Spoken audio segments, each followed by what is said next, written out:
30 million years ago, a monster roamed the landscape. Well, we're talking about one of the most ferocious animals that probably ever walked the earth. This was the biggest beast to live in North America since the dinosaurs. Look at the size of that skull. Look at all those teeth in there. There is no animal like this anywhere. See, if this thing's biting over the front. But this creature's true character has baffled the world's best paleontologists. It might look like a pig, but it's more vicious than a grizzly bear. One thing is for sure, this beast was so frightening, some call it the pig from hell.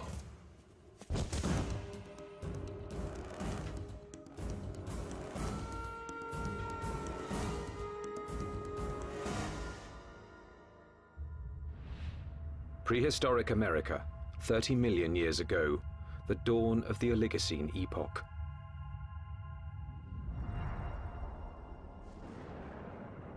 The Earth was cooling, and as temperatures dropped, the landscape began to change. In what would someday be Nebraska, Wyoming, and South Dakota, tropical forests gave way to a radically different environment. As forests disappeared, animals had to adapt to a dangerous new world of wide open spaces with nowhere to hide. A world where there was only one way to survive: run for your life. Camels become adapted for open country, horses become adapted for open country, and you have to be able to escape your predators by being fast runners. As prey animals became harder to catch, predators also had to change. In this arms race, it took speed and jaw power to stave off starvation. There were nimravids, cat-like creatures with saber teeth, which could kill with one quick bite. And the fearsome hyenodon with its lethal jaws.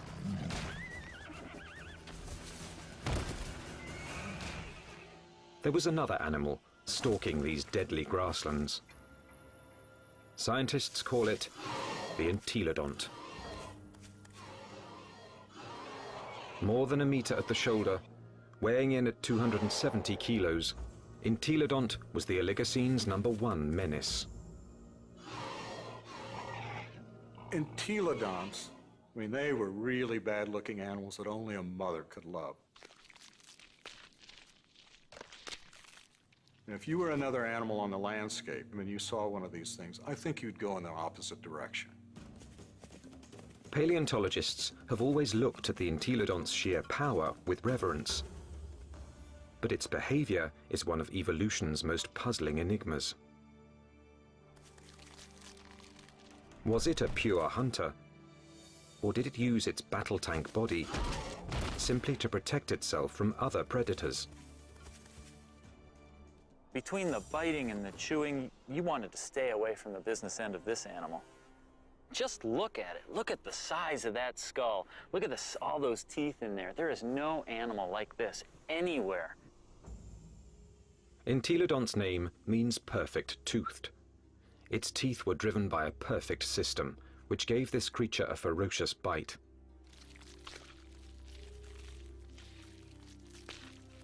Its jaw power came from two massive cheekbones that leveraged the muscles and supercharged them, driving the deadliest jaws of its time. Jaws that could open 90 degrees and could clamp down harder than a hippo's or a crocodile's. This beast was bioengineered to bite. But what it was eating and why remains a mystery. Entelodonts have no modern relatives, no modern close relatives.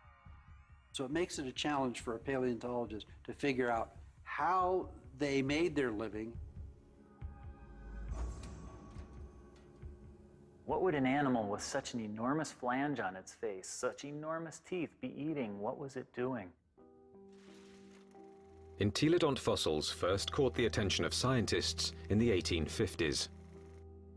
They decided it was a bear-like creature. But then grooves in the teeth suggested that entelodonts were digging for plant roots, meaning that they literally ate like pigs. Today, scientific analysis has confirmed that the entelodont's closest living relative is the pig. But while this creature has some pig-like features, scientists have struggled to place it in any one category. In many ways, they're analogous to pigs, but they're also analogous to bears. They're also analogous to hyenas. Nobody's thought about these animals before. And there's no animal alive today that is a direct comparison to entelodonts. The lifestyle of entelodonts has provided paleontologists with difficult questions. A new generation of scientists is looking at the entelodont to determine why this plant-eating animal had teeth like a carnivore. Entelodont jaws held 4 different kinds of teeth: canines, incisors, premolars, and molars at the back. The back molars were ideal for grinding vegetation, but it's hard to imagine that the entelodonts would have needed such lethal canines and incisors just to grab plants. Then, in 1993, a discovery suggested that entelodonts were chewing on much more than plant roots. We've got a set of vertebrae here. You can see the neural spines are evident. For over 15 years, this quarry site in the Badlands of South Dakota provided paleontologists with a multitude of fossils from the animals that shared entelodont's world. There it is. First time out in 33 million years, huh? 30 million years ago, this place was a watering hole crowded with rhinos, camels, and early horses.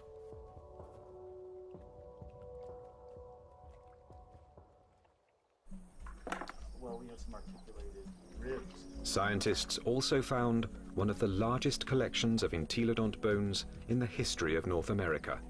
So many that they dubbed the site the Big Pig Dig. Fossil hunters also found the prehistoric equivalent of fingerprints. Entelodont teeth marks all over the bones of the biggest and fastest animals of its time. Well, these represent bite scars along the dorsal margin of this rhinoceros skull. Well, what could make these marks? If we take an entelodont skull, we see that the premolars are widely spaced apart. So when we lay that over the top here, lo and behold, they're matching up quite well, suggesting that this animal is at least a likely candidate for biting through the top of the skull of this rhinoceros.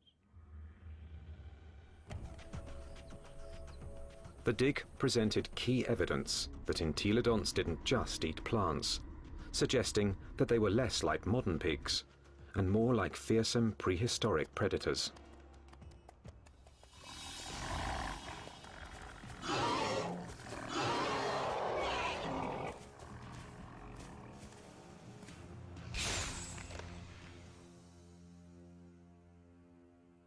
If we look at the front of the mouth of an entelodont, it's got a very strong bite that's interlocking.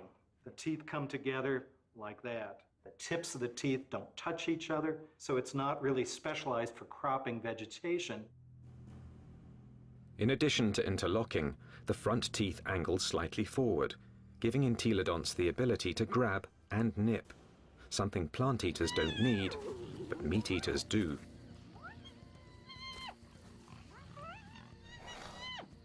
The incisors and the canines have been perfectly capable of tearing a bite out of a carcass. But dentition isn't the only reason paleontologists believe the entelodont was a dedicated carnivore. Under Wyoming's rugged terrain, scientists are finding more and more bones bearing the signature of entelodont's powerful jaws.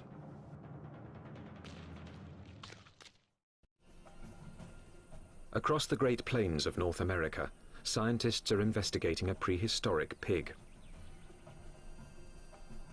Entelodont has the teeth and jaws of a fierce predator, but its long, thin legs and cloven hooves suggest it might not be a very good hunter, because it couldn't use them to grab prey. Who was this beast, nicknamed the Pig from Hell? One veteran fossil hunter believes he's found the answer. I look at him as an attack predator, that he was top-of-the-line predator, just like the lion is today in Africa, and just like T-Rex was in the late Cretaceous. Paleontologist Kent Sundell has great respect for this creature's power to kill. At Wyoming's White River Formation, he's found what he thinks is ultimate proof of its hunting prowess.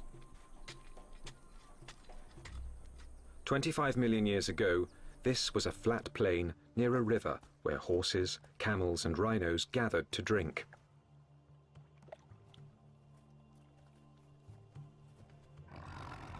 Fierce carnivores, such as hyenodons and saber-toothed cats, were also drawn here. It was the perfect spot to ambush and kill the unwary prey animals.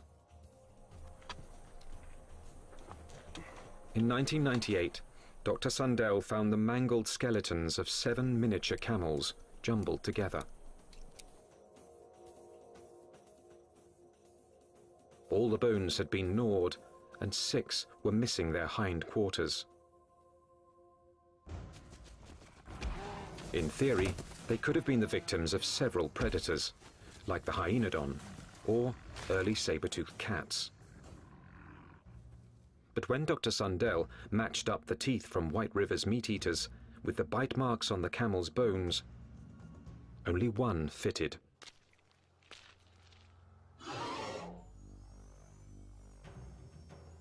Bite marks alone don't prove these camels were killed by an entelodont, but where the bite marks are might be a clue. On the camels, I showed they were bitten in the back of the skull and at the top of the neck. He gets next to that prey and he tries to get a punctured wound through the cranium. Dr. Sundell believes this is the mark of a true predator, which kills before it eats. And hundreds of miles away, in Ohio, there's more evidence that entelodonts could have hunted. Evidence from a scientific journey no one's ever taken before. Inside an entelodont's 30-million-year-old head.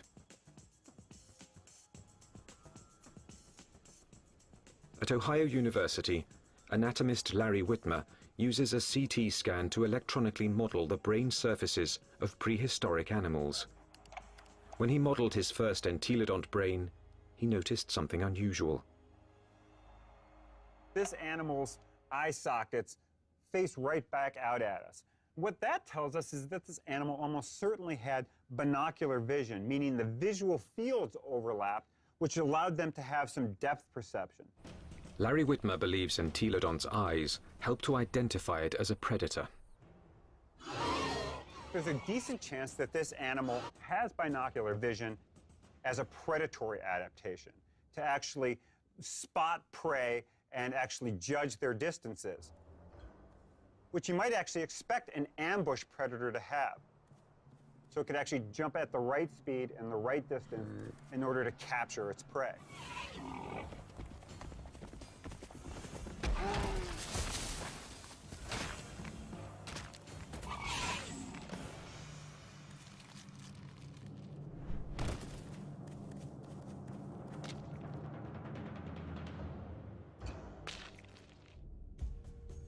But entelodont's bizarre bioengineering doesn't inspire confidence that it could run and jump. Its body bones are light compared with its massive skull. But in fact, entelodonts easily carried their enormous heads, without tipping over, using powerful packs of muscle bulging from the top of the spine to the legs, and from the back of the head to the tail. The animal's head was cantilevered out in front of its body with these ligaments that ran from these spines down to the skull. It had full muscle all along either side here, and it had muscles coming from the sternum up to the jaw down here. Massive muscles carried its oversized head.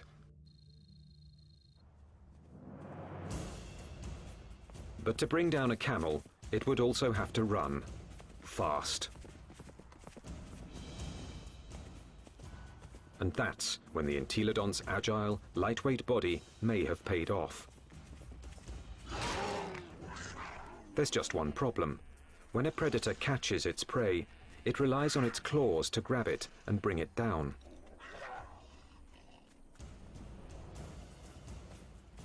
Armed with only cloven hooves, there is no way the entelodont could have captured a fleeing camel. Or is there? It must have been doing something right, because there's compelling evidence that plenty of large mammals ended up as an entelodont's lunch.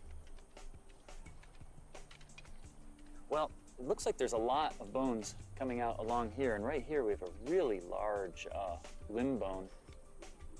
And we found evidence that entelodonts have bitten into all sorts of bones, including rhinoceros bones. They've been biting into camels. We found evidence that they were biting into the long bones of rhinos. Well, the bite marks that we see are these two. This would be... Kent Sundell believes White River's camel skulls reveal how a cloven-hooved predator captured its prey. He runs up, he gets next to that other prey, and he tries to get a punctured wound through the cranium or into the very back of the neck. And then the long snouts that I move around. Entelodont expert Scott Foss disagrees with Kent Sundell's scenario. I can get close enough to. I doubt an entelodont used its teeth in order to capture other prey. It probably used its larger bulk and ability to accelerate to just run into the animal and knock it over.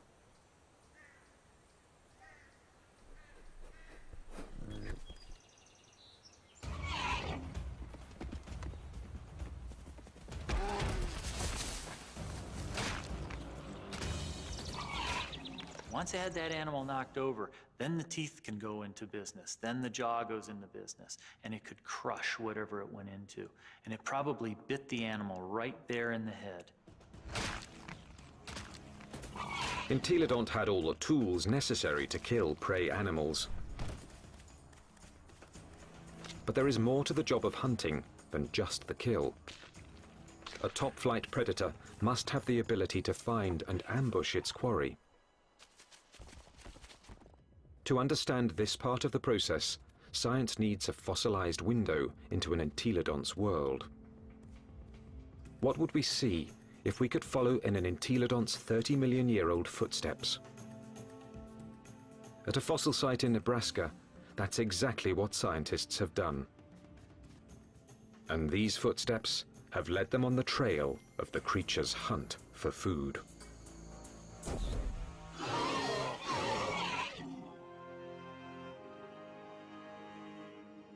Northwest Nebraska, home to Toadstool Geologic Park, one of America's more remote tourist destinations, and a treasure trove for anyone fascinated by life's ancient past.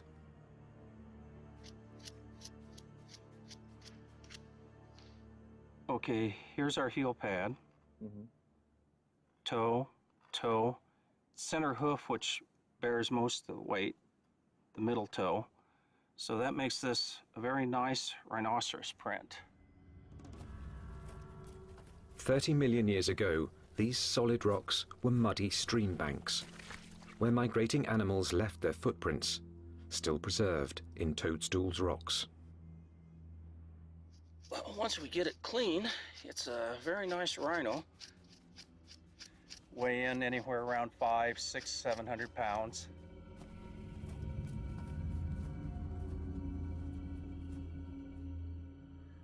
Dave Nixon has spent over 25 years analyzing the fossilized animal tracks of Toadstool Park. So on the first slabs over there.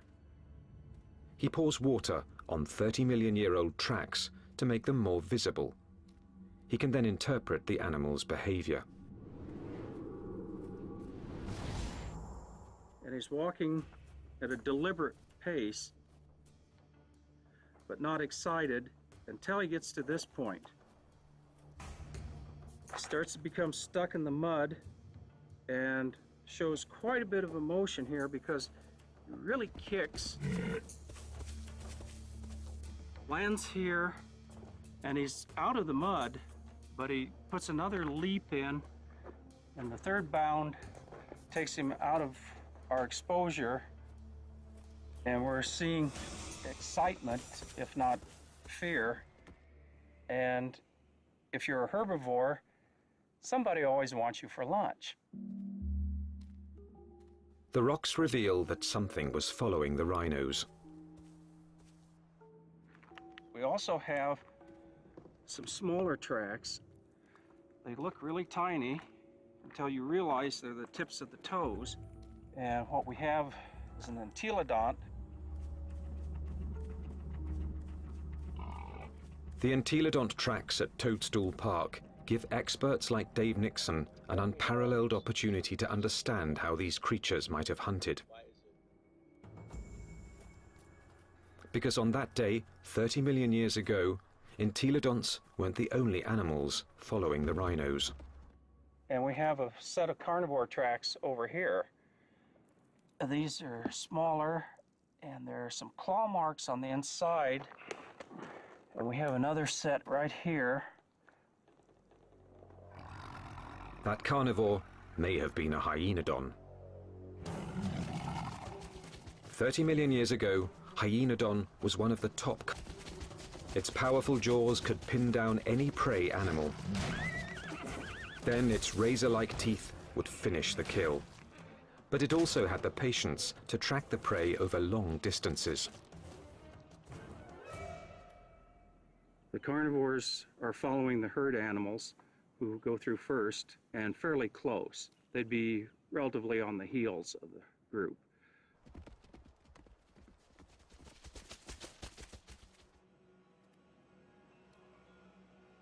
Mysteriously, the tracks also reveal that the entelodonts were letting the competition get closer to the prey. They're following the main herd, but they're not as close in time. Why would a hungry entelodont on the trail of a meal allow another predator to rush in for the kill? The answer may lie in the most puzzling evidence of all. What's interesting, the rhinos are going that way, and the entelodonts are running at about a 45-degree angle to the rhino trail. Zigzagging seems a strange path to take if the hyenodon was closing in on the prey. But some experts believe entelodonts might have had a very good reason to zigzag. A reason revealed by a CAT scan. When anatomist Larry Whitmer modeled the surface of an entelodont's brain, one exceptionally large nerve cluster got his attention. The size of these things right here, and what these are nerves that are actually bringing sensory information in from the snout. This was no bloodhound, but it still had a very respectable sense of smell, and this smelling apparatus here certainly would have been well adapted to pick up the smell of a carcass. And that could explain why the Toadstool Park entelodont zigzagged while following the rhinos and hyenodon. Zigzagging could have helped its nose track the smell of a kill. It's searching. If, say, something's here or here, as you go around it, as the wind brought the scent to you, you'd be able to basically triangulate in and go find it. So if the wind's from this direction and you're upwind, you'd miss it, but as you came this way, you'd be downwind and catch it, and you could double back.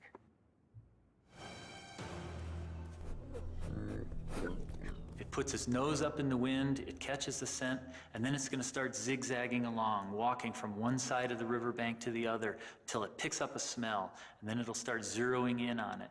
And by moving from side to side, it's able to pick up changes in that smell and zero in which direction it wants to go. How do we know this behavior? Because animals with good smell do that today. Modern predator behavior could provide crucial clues as to how the entelodont lived. There's no doubt that this 30-million-year-old battle tank was built to kill, but it may have let others do the killing and then moved in to take possession. One of the strategies we often see that takes place is where one animal will chase another one off of a carcass. We see this at Yellowstone National Park, where wolves will bring down an elk and a grizzly bear will chase off the wolves because it's bigger, it's nastier. This might have happened to the hyenodon at Toadstool Park.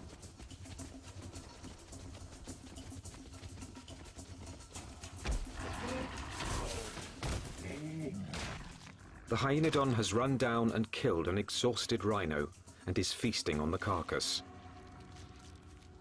until the pig crashes the party. The razor-jawed beast goes from fearsome predator to underdog. The hyenodon might get in a few blows, but the entelodont's bulk would overpower its rival.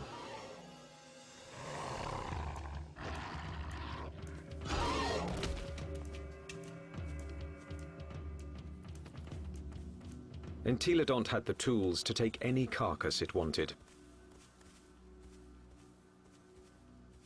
I can't think of any other carnivore that might stand up to it. Some experts argue that this is the true secret of the creature's success. An entelodont could hunt, but it didn't need to be a full-time predator. Instead, it let true predators do the hunting and killing, and then stole the fruits of their labor. Stealing food from a hyenodont, even if it meant getting into a battle with a hyenodont, would probably take a lot less energy than having to hunt for food and kill food on its own. If scavenging was its lifestyle, the entelodont's complex bioengineering doesn't look so strange. Entelodont had the eyes of a hunter, the nose of a scavenger, the front teeth of a meat-eating carnivore, and the back teeth of a plant-eating herbivore. It may have evolved from a plant-eater into an omnivore, a creature that could eat whatever was available in a radically changing world. And so in reality, what this animal ate was anything it wanted. That's part of the reason why these animals were as successful as they were for as long as they were on the planet. The entelodont's success was about to be tested by an ever-evolving planet. The Earth was growing cooler, and the landscape was changing. Some of the entelodont's fiercest rivals would not survive, but the pig from hell was about to show it could withstand the test of evolution by getting bigger.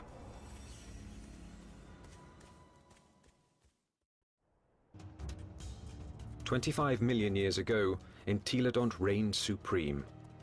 It roamed the North American Badlands, eating everything, fearing nothing, taking any food it wanted." Well, we're talking about the biggest, meanest animal that ever walked the Badlands, and was one of the most ferocious animals that probably ever walked the earth. Nothing could stop the entelodont from dominating their world for millions of years to come. Nothing, that is, except planet Earth. 25 million years ago, the time known as the Miocene began. The Earth grew even colder, and once again, North America began to change.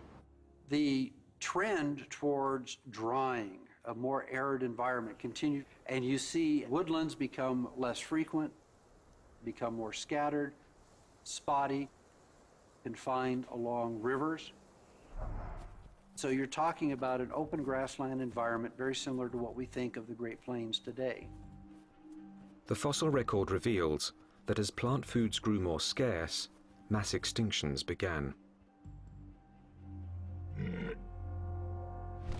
Survival depended on traveling long distances to find something to eat. One of the selective factors that we see going on is animals becoming larger because it enables them to cover larger distances to find the food resources that they need to survive. And that meant that predators were confronted by a life or death problem. Now, the animals they hunted were bigger, faster, and much harder to kill.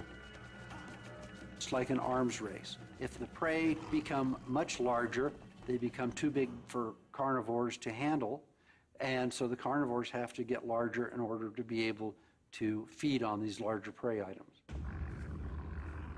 Some predators, such as Hyaenodon, couldn't meet the challenge. After 10 million years as North America's apex hunter, it disappeared from the fossil record, and that put Entelodon's survival on the line.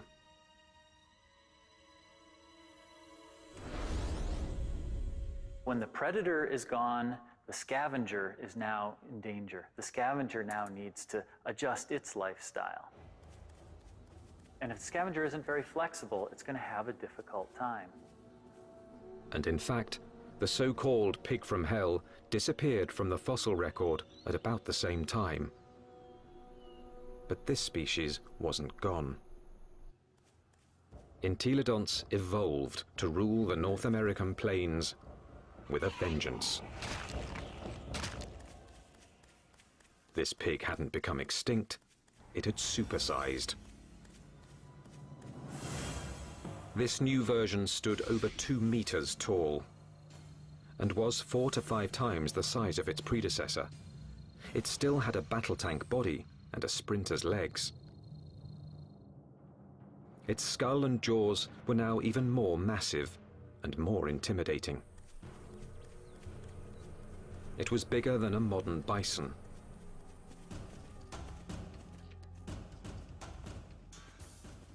The experts call it Dinohyus, a name meaning terrible hog. Terrible enough to earn a nickname of its own, the Terminator pig.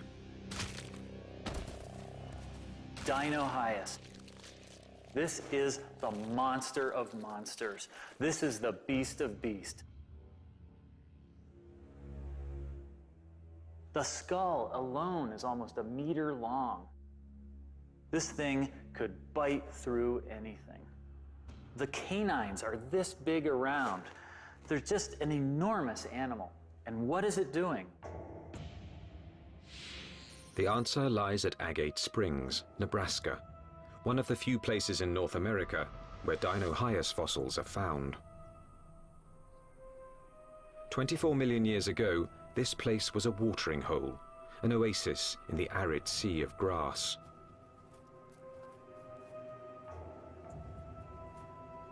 Hundreds of animals, many of them rhinos, gathered here to drink. And as the drier, colder planet killed off their food supply, they came here to die, making Agate Springs a paradise for predators and a favorite haunt of the Terminator pig.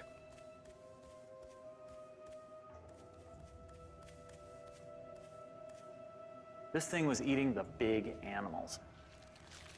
We think that this guy was specializing on the large rhinos that lived at the time, on the calicotheres that lived here at Agate Springs. This is a limb bone from a calicothere, and in it we have a bunch of bite marks made by either a predator or a scavenger. The Entelodont premolar, one of the teeth you find just behind the canine, appears to match these holes very well. When its crushing jaws bit into some of the Miocine's biggest mammals, Dinohyus was chewing on more than meat.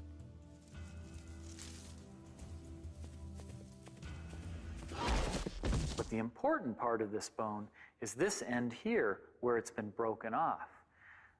The animal bit through the bone, sheared it off, and then had access to the nutritious marrow that was inside. Bone marrow is one of the most nutritious foods an animal can eat. And in times of mass extinction, it would have been a prime source of nutrition. As the Miocene climate change killed off thousands, a diet from scavenged bone marrow may have allowed the Terminator pig to thrive. The long bones contain marrow, which is good for several years after an animal dies, so think of it as canned fat that would be available during a drought. So the pigs could still find food after a massive die-off, even if they're looking at mostly skeletons. The Terminator pig was the pinnacle of entelodonts evolution. This beast had supersized to survive the Miocene's challenge. And it very nearly succeeded, but not quite. Because in this new world, survival would ultimately depend on a skill set even the Terminator pig didn't possess. 20 million years ago, a new monster predator arrived in North America. The bear dog.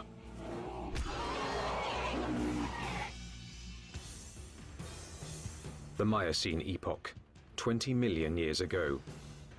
In what's now northwest Nebraska, Dinohyus, aka the Terminator pig, is settling down to eat. The chances are good that its meal will be interrupted.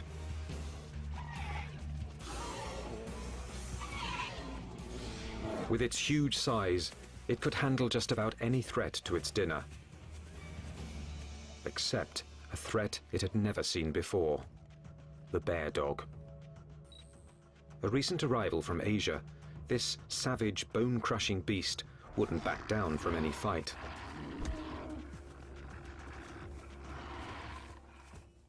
The bear dog migrated from its homeland in China and Mongolia across the Bering Strait to North America about 23 million years ago.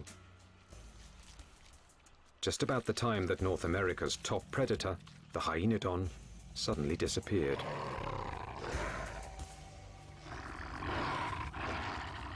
Scientists suspect that it wasn't a coincidence.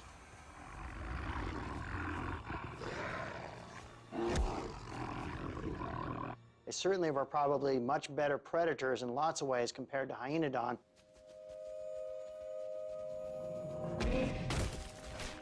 And so it's a reasonable expectation that they probably drove the last of hyenodon to extinction in North America.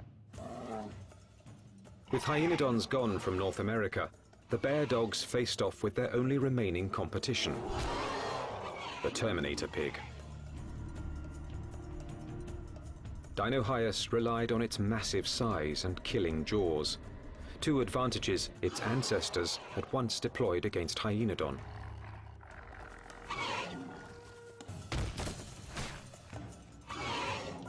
But the bear dogs counterattacked with new evolutionary weapons. Its first weapon was speed. With its heavily muscled, top-heavy body, Dinohyus could be a fast runner in short bursts. But on the vast, open plains, the bear dog's bioengineering was perfectly suited for long-distance pursuit of prey that was becoming much harder to catch. When you look at the skeleton of this animal, it's a much more sophisticated, much faster running animal. We see longer legs in the horses, longer legs in the camels. So if it came to running down prey items, this animal would have had an advantage. Its next weapon was its teeth. Entelodonts ate well because their jaws and teeth could tear flesh and crush bone to extract its highly nutritious marrow. But bear dogs could do these things just as well. In fact, even better.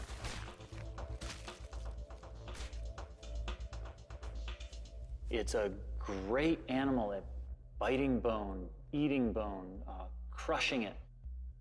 And it also has a set of teeth that are sharper than any entelodonts. Entelodonts, for example, wear the tips of their huge canines off, and they're not actually very good for puncturing, probably because they spent so much time crushing bone with them. This animal never does that. Its canine teeth are always much sharper.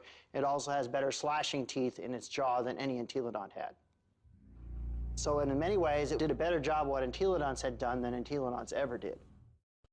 The bear dogs could outrun and outbite the Terminator pig. And they had a third weapon the entelodont never possessed. The deadliest power ever to evolve on Earth. Bear dogs actually had much more advanced brains. Brains that were much more like what we see with modern animals. So where these entelodonts had relatively archaic, simple, smooth brains, these bear dogs actually had a much more expanded neocortex that was more highly folded. These were more sophisticated animals. Instead of developing brain power, entelodonts had responded to the Miocene challenge by supersizing into Dinohyus. For almost 20 million years, they had ruled their world by brute force.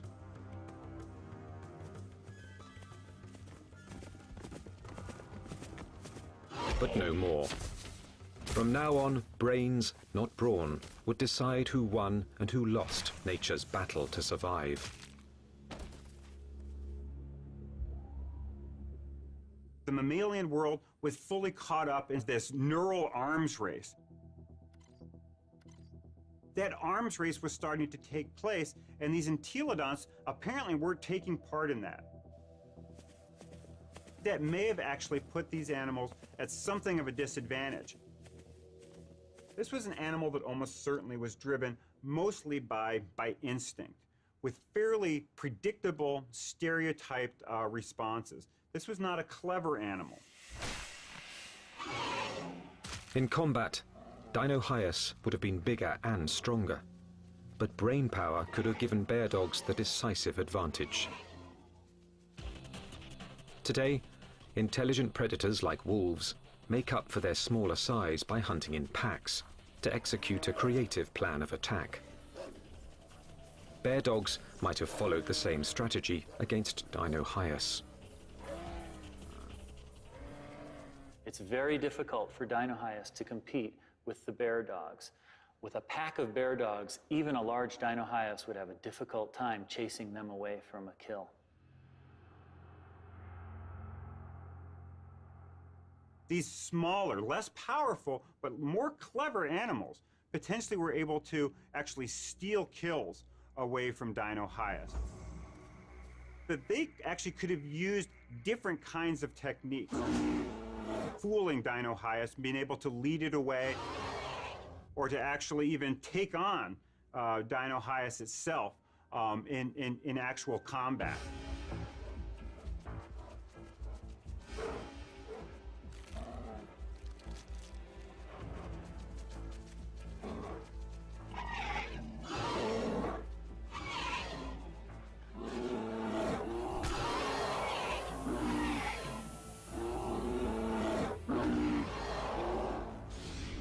So this is a more advanced animal in terms of its teeth, in terms of its speed, in terms of its overall body size, and especially in terms of its intelligence. This thing has a much larger brain for its body size than does any entelodont.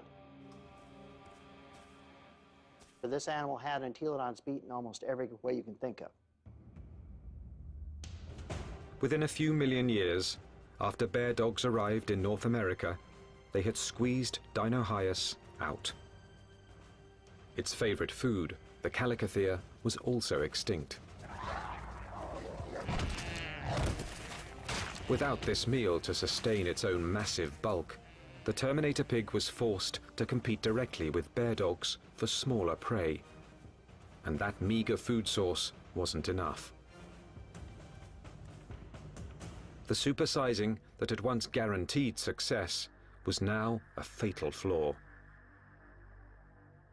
Eventually, it got to the point where it is no longer advantageous to keep getting bigger because you reach a point of diminishing returns, that the amount of food you get by stealing from other animals does not compensate for your needs to maintain a population. Unable to get the calories it needed, the Terminator pig became the last entelodont. So if your prey goes extinct, you're likely to go extinct as well. Just getting large is not a good idea for the future.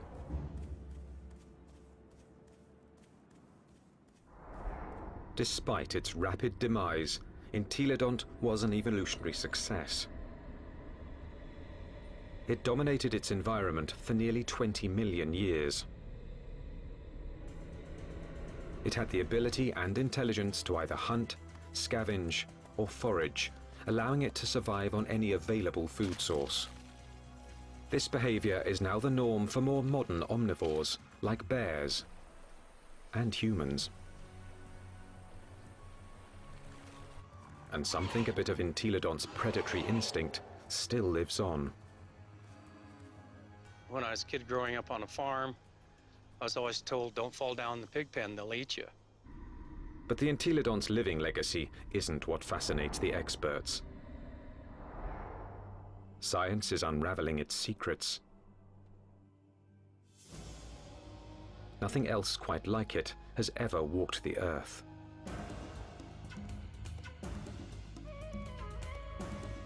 All we know is that this strangest of creatures, this toothy beast with an appetite for destruction, dominated its brutal, dangerous world for tens of millions of years.